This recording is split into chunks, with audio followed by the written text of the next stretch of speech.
I'm sure marami na sa inyo nag-aabang. Eto na nga, si Kim, super love ang anak ni Paolo, si Aki. Kim, Paolo, Aki, magkasama sa Belisin nung Holy Week. Question mark ito ha. Ito yung mga nasasagap-sagap lang namin. Kasi nakita lang natin. Ang Holy Week naman ay April, di ba? Nakita lang natin nung nag-post si Kim ng kanyang Belisin. Okay. Ay mga friends naman niya. Di ba yung staff niya sa bahay, tapos si Cam.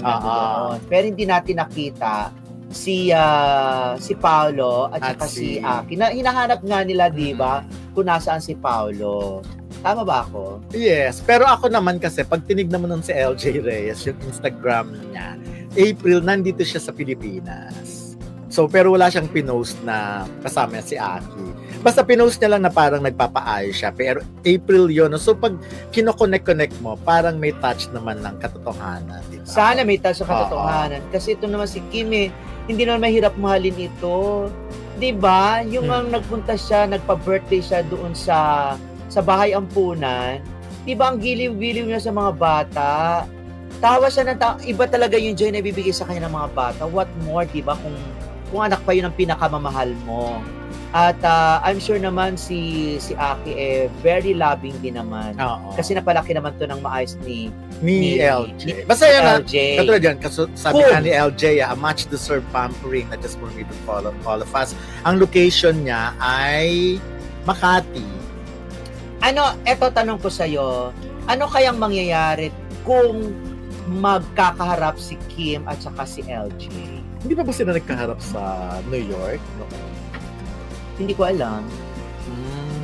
Parang alam ko okay sila. Parang ang nakikita ko lang kasi nagkaharap si Aki at saka si Paolo. Baka nagkaharap na rin noon. At nakasama na rin yata. Di ba merong ang picture noon na lumabas sa Los Angeles si Aki, si Kim at saka si Paolo. Okay, pero ako naman panahon na yun. Pero ako tingin ko may communication si LJ at saka si Kim. Okay sila. Posible naman, pero sa akin kasi parang feeling ko na wala silang communication. Siguro nagkita, wala silang communication kasi may sarili ng buhay si LJ eh. 'Di ba may asawa na siya tapos basta meron siya sariling buhay, parang hindi niya wala na rin naman communication na pwede silang mag-chat siguro kung gusto ng isa, yung mga ganon. Kasi feeling ko naman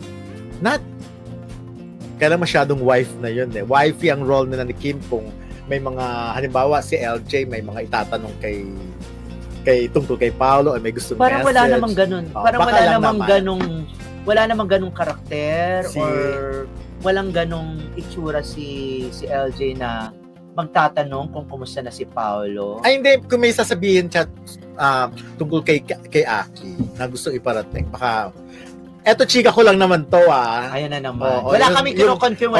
Yun lang naman yung tingin ko. Yung mga hypothetical thoughts lang naman namin. Basta feeling ko okay sila. Wala silang At feeling ko nagkaharap na sila noon, nagkakilala. Ako walang problema. Ako talaga okay sila. Okay. Kasi si Kim naman pero pagdating kay Kim pero pagdating sa parenting or something or pagdating kay LJ at kay Paolo, parang wala yun kay Kim. Hindi umaano yun, hindi umeeksena yun kay Kim. Anyways, moving on. Basta katulad yan, si LJ, syempre, pina-follow niya si Kim Chiu, di ba? Sa Instagram, may mga ganun sila. Pag si Kim Chiu naman, pina-follow niya rin for sure basta hindi pa na pina-follow sa LJ. Pina-follow, di ba? So, okay sila. Meron silang bonggang kung ano man yun. Maraming ang Kim Pao supporters ang nabahala at naawa sa mga larawan ni Kim Chiu at Paolo Avellino na lumabas mula sa isang exclusive resort, particular na sa Amampolo. Ayon sa mga taga-suporta, posibleng mawala ng trabaho ang kumuha ng hindi otorisadong larawan ng magkasama nilang bakasyon. Mahigpit na ipinagbilin sa Kim Paulandia na huwag ipamahagi ang mga larawan sa social media o sa anumang entertainment entity upang maiwasan ang posibleng parusa dahil ang resort ay kilalang pribado at eksklusibo. Ang ilang mga taga-suporta ay nagsabing alam nila kung saan ang bakasyon ang Kim Pao, ngunit nangako silang protektahan ang kanilang source. Kaya't labis ang kanilang dismaya nang lumabas ang nasabing larawan. Samantala, ang isang netizen ay nagbahagi ng kanyang saloobin. Naawa ako sa dalawa dapat private na ganap nila.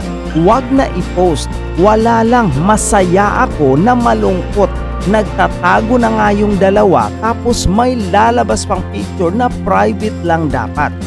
Ang insidenteng ito ay nagbigay diin sa mga isyu ng privacy at ang responsibilidad sa mga taga-suporta at paggalang sa personal na buhay ng mga idolo nila.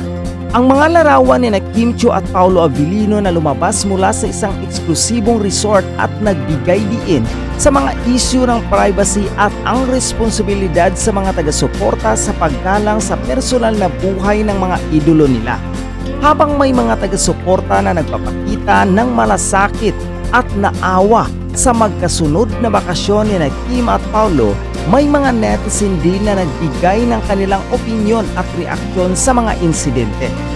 Ayon sa mga ulat, ang resort kung saan nagbakasyon ang dalawa ay kilala sa pagiging pribado at eksklusibo, kaya't ang hindi otorisadong pagkuha ng larawan ay maaring magdulot ng mga legal na isyu. May mga taga-suporta na nagpahayag ng kanilang saloobin tulad ng isang netizen na nagpapakita ng malasakit kay Kim at Paolo at naghayag ng kanyang opinyon tungkol sa insidente. Samantala si Paolo Avellino ay nagbigay ng pahayag ukol sa mga larawan nila ni Kim na may parihong background na nagdulot ng mga spekulasyon tungkol sa kanilang relasyon. Ayon kay Paolo, nagkataon lang na nagpahiwatig ng kanilang pagiging magkaibigan at walang romantikong relasyon sa likod ng kanilang proyekto. Ang insidenteng ito ay nagbigay diin sa mga isyu ng privacy at ang responsibilidad ng mga taga-suporta sa paggalang sa personal na buhay ng mga idolo nila. Habang may mga taga-suporta na nagpapakita ng malasakit at naawa sa magkasunod na bakasyon ni Kim at Paolo, may mga netizen din na nagbigay ng kanilang opinyon at reaksyon sa insidente. Sa kabila ng mga spekulasyon at intriga, ang mga taga-suporta ni Kim at Paolo ay patuloy na sumuporta sa kanilang mga proyekto at nagpapakita ng malasakit sa kanilang mga idolo.